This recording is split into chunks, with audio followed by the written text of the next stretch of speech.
ॐ भूर्भुवः स्वः तत्सवितुर्वरेण्यं भर्गो देवस्य धीमहि धियो यो नः प्रचोदयात्। ॐ शान्ति शान्ति शान्तिः।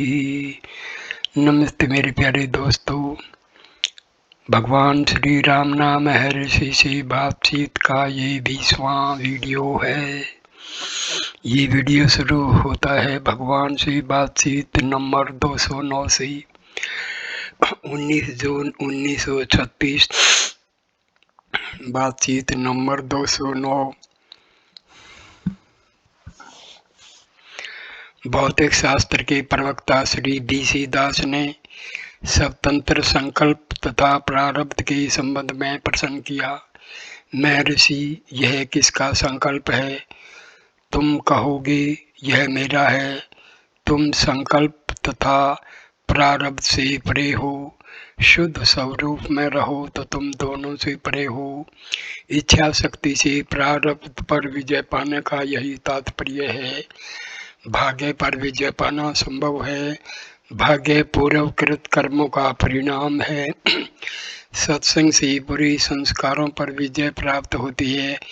तब अपने अनुभव वास्तविक रूप में देखते हैं। अब मैं हूँ, मैं भोगता हूँ, मैं कर्म फल भोगता हूँ। मैं भूतकाल में था तथा भविष्य में भी होऊंगा। यह मैं कौन है? इस मैं का शुद्ध चैतन्य रूप खोज लेने के उपरांत तथा कर्म एवं फल से परे जानकर मुक्ति तथा आनंद की उपलब्धि होती है। तदुपरांत किसी प्रयास की अपेक्षा नहीं रहती।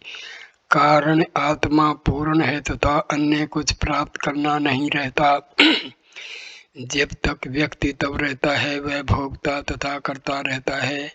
इसकी नष्ट होते ही दिव्य शक्ति व्याप्त होकर घटनाक्रम को निर्देशित करती है। जिन्हें दिव्य शक्ति की अनुभूति नहीं होती उनको वह व्यक्ति प्रतीत होता है। संयम तथा अनुशासन अन्य व्यक्तियों के लिए है, मुक्त के लिए नहीं। शास्त्रीय आचार निर्देशों में स्वतंत्र संकल्प को अच्छा बताया गया है।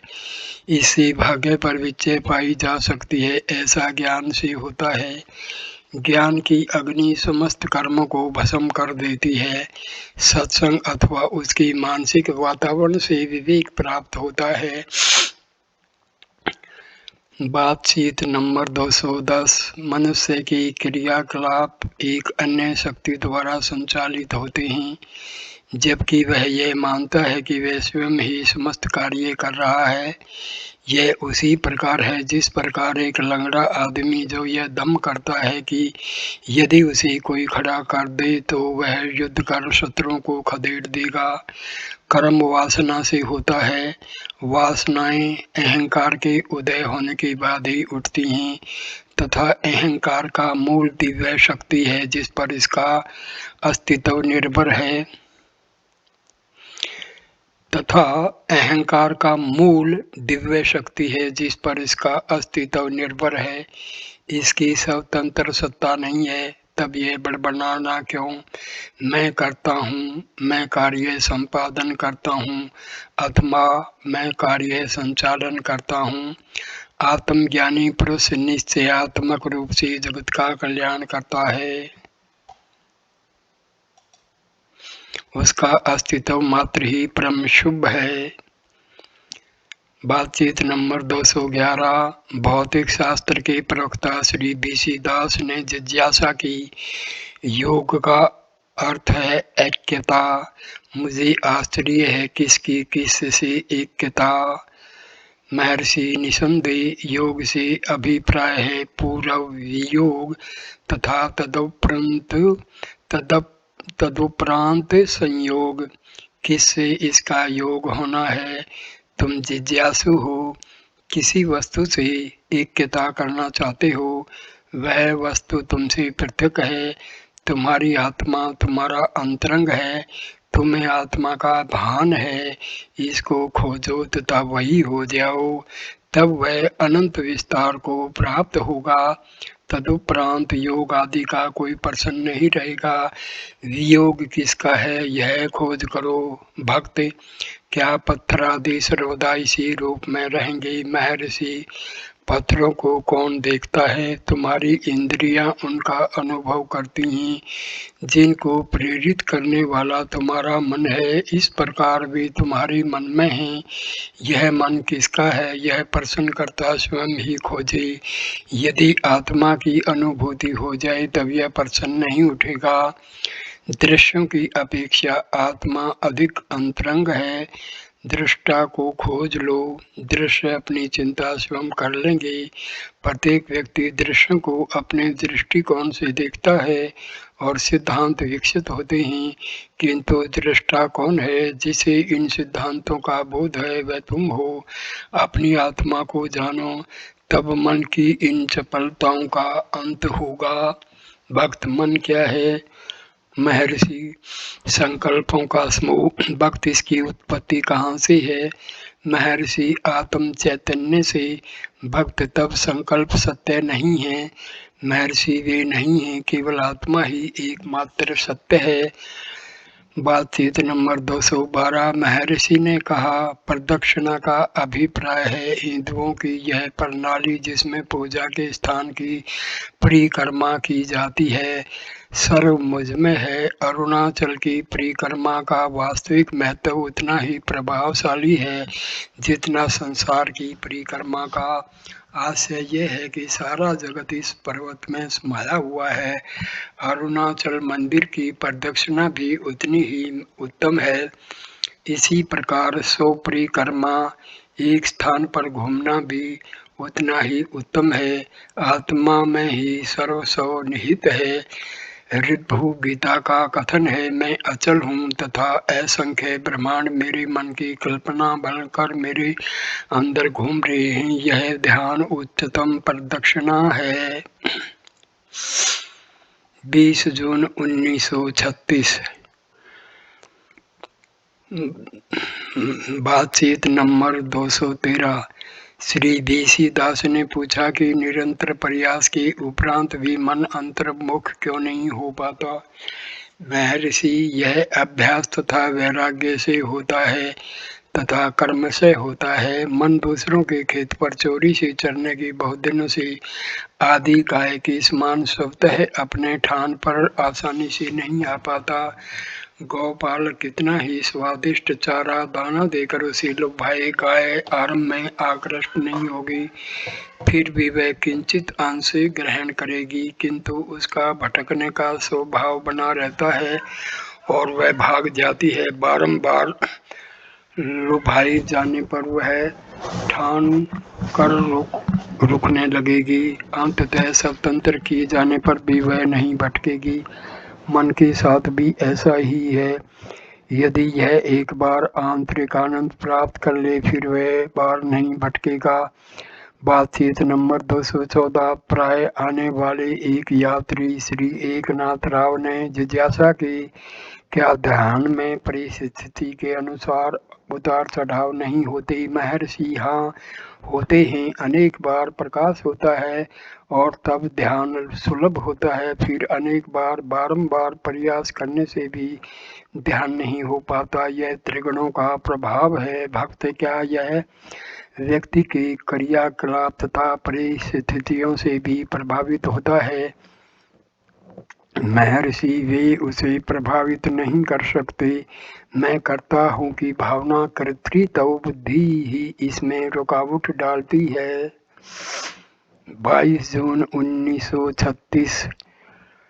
बातचीत नंबर 215। जी.यू. पोप द्वारा तिरुवाचकम का अनुवाद पढ़ते समय महर्षि के समक्ष वे छंद आए जिनमें तीव्र भक्ति का वर्णन है, जो सारे शरीर को रोमांचित कर मांस अस्थि आदि को पिघला देती है। महर्षि ने कहा,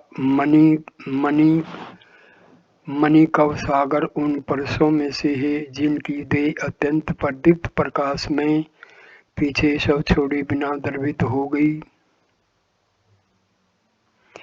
एक दूसरे भगत ने पूछा, ऐसे कैसे हो सकता है? महर्षि ने कहा, स्थूल शरीर सूक्ष्म पदार्थ मन का ही मूर्त रूप है। जब मन घुल जाता है और प्रदीप्त हो प्रकाश में हो उठता है, तब इस प्रक्रिया में शरीर भस्मीभूत हो जाता है। तदनार दूसरे हैं जिनका शरीर इस ज्योति के प्रकाश में अदृश्य हो गया।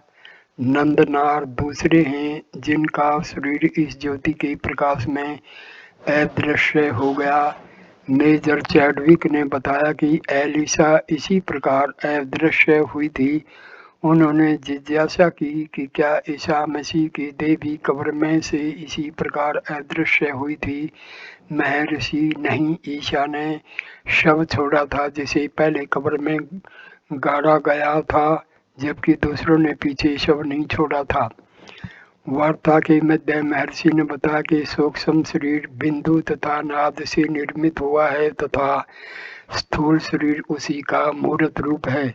भौतिक शास्त्र के प्रवक्ता ने जिज्ञासा की कि क्या उक्त बिंदु तथा नाद इंद्रिय ग्राह्य हैं? महर्षि, नहीं, वे इंद्रिय से परे हैं। यह इस प्रकार है। ईश्वर स्थूल जगत, जीव देह। सूक्ष्म ईश्वर नाद बिंदु, जीव मन प्राण। मूल ईश्वर आत्मा परम, जीव आत्मा परम। अंततः वे एक ही हैं। सृष्टिकर्ता का सूक्ष्म शरीर रहस्य में नाद प्रणव हैं, जो नादता बिंदु हैं। ब्रह्मांड नाद तथा बिंदु में लय होता है तथा तदुपरांत परम में। बातचीत नंबर 216। महर्षि ने अरुणाचल का अर्थ बताया। अरुण मतलब लाल, अग्नि के समान दीप्त। यह अग्नि सामान्य अग्नि के समान नहीं, जो केवल उष्ण है। यह ज्ञानाग्नि है, जो न उष्ण है न शीतल, अचल पर्वत। इस प्रकार इसका अर्थ है ज्ञान का पहाड़। 19 जून 1936। बातचीत नंबर 217। बम्बई के इंजीनियर श्री ए बोस ने जिज्ञासा की, क्या महर्षि को हम पर करुणा आती है एवं हम पर अनुग्रह करेंगे? महर्षि, तुम गले तक जल में डूबे हुए हो, फिर भी जल के लिए व्याकुल हो। यह कहना ऐसा ही है जैसे जल में गले तक होने वाले व्यक्ति को प्यास लगे, अथवा जल में मीन को प्यास लगे, अथवा स्वयं जल को ही प्यास लगे। भक्त, व्यक्ति मन का नाश कैसे करे? महर्षि, पहले यह देखो, मन है भी। जिसे तुम मन कहते हो वह भ्रांति है। यह अहम भाव से उदय होता है। स्थूल अथवा सूक्ष्म इंद्रियों के बिना तुम्हें देह तथा मन का भान नहीं होगा। तथापि इन इंद्रियों के अभाव में ही तुम्हारा अस्तित्व संभव है। ऐसी अवस्था में तुम या तो सुषुप्त होते हो अथवा तुम्हें केवल अपनी आत्मा का ही भान रहता है। आत्म जागृति सदैव है।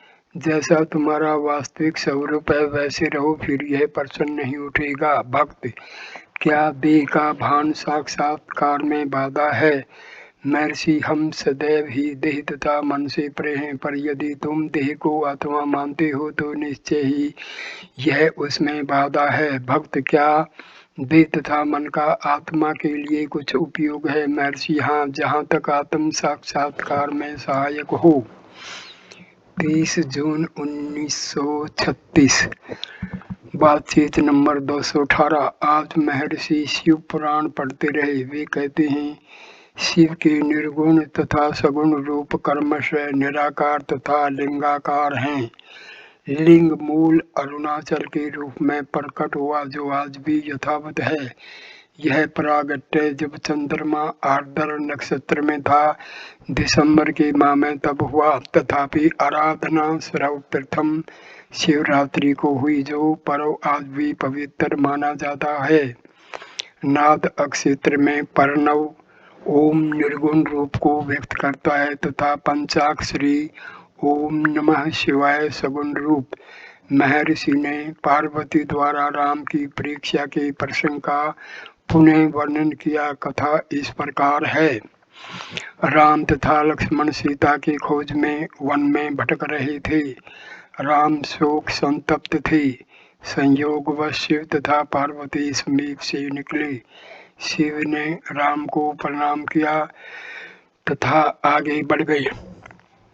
पार्वती को आश्चर्य हुआ।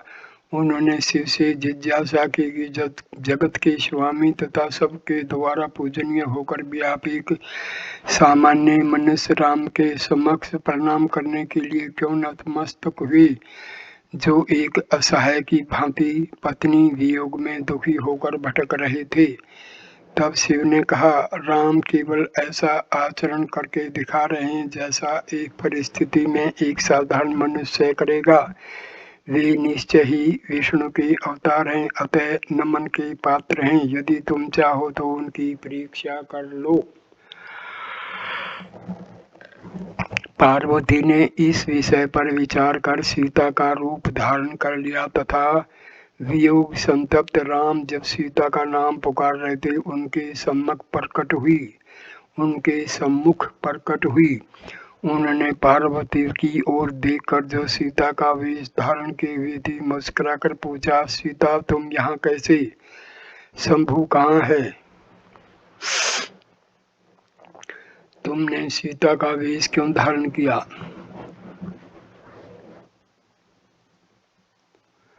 पार्वती लजा गई तथा उन्होंने बताया कि किस प्रकार वे उनकी परीक्षा करने आई तथा यह भी पूछा कि शिव ने उन्हें प्रणाम क्यों किया। राम ने उत्तर दिया, हम सब शिव के स्वरूप हैं, उनके समक्ष हम उनकी पूजा करते हैं तथा परोक्ष में उनका नाम स्मरण।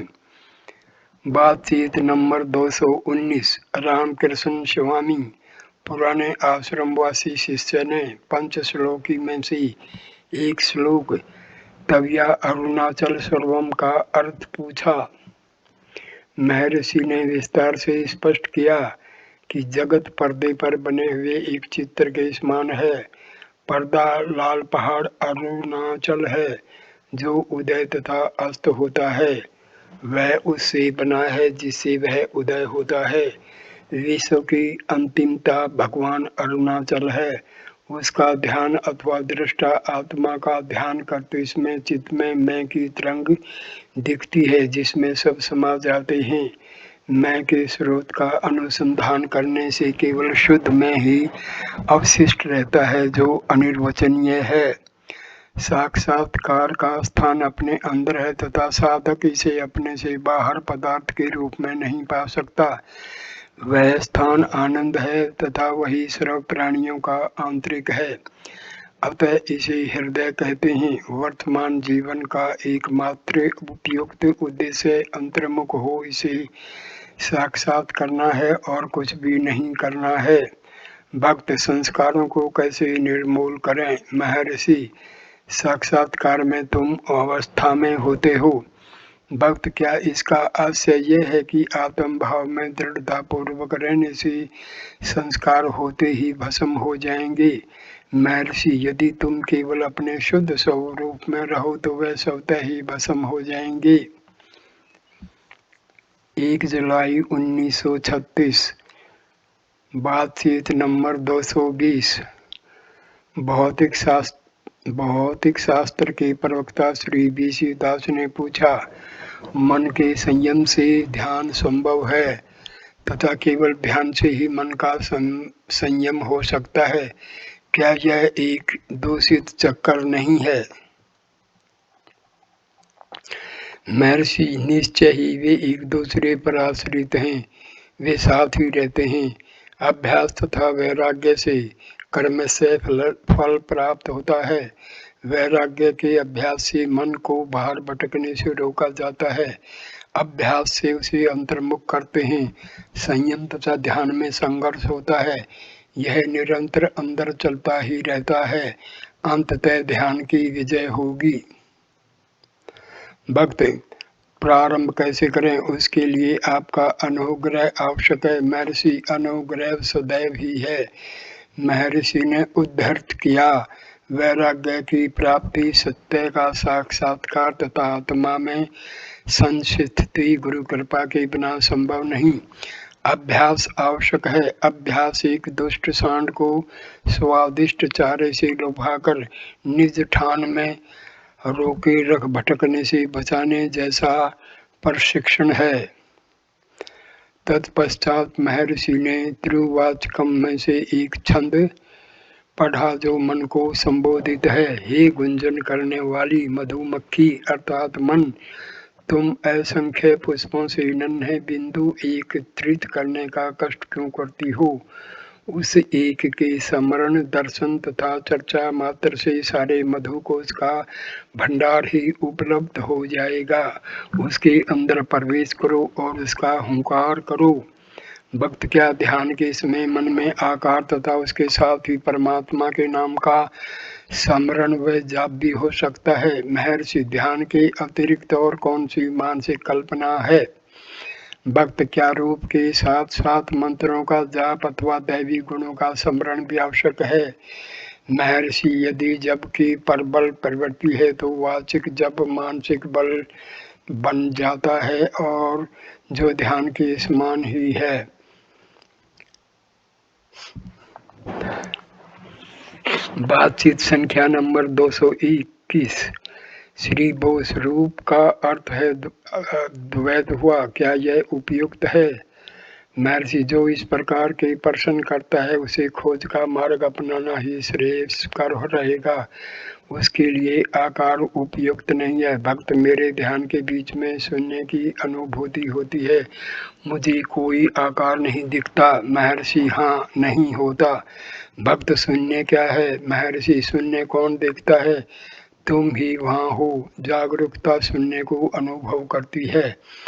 भक्त, क्या इसका अर्थ यह है कि मुझे और अधिक गहराई में जाना चाहिए? महर्षि, हाँ, किसी अक्षण तुम नहीं हो ऐसा नहीं होता।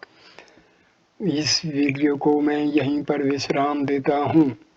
अगला वीडियो नंबर 21 शुरू होगा बातचीत संख्या नंबर 222 से। ये वीडियो देखने के लिए धन्यवाद। नमस्कार दोस्तों, कृपा करके इस वीडियो को लाइक करना, कमेंट करना, शेयर करना और चैनल को सब्सक्राइब करना मत भूलना। नमस्कार।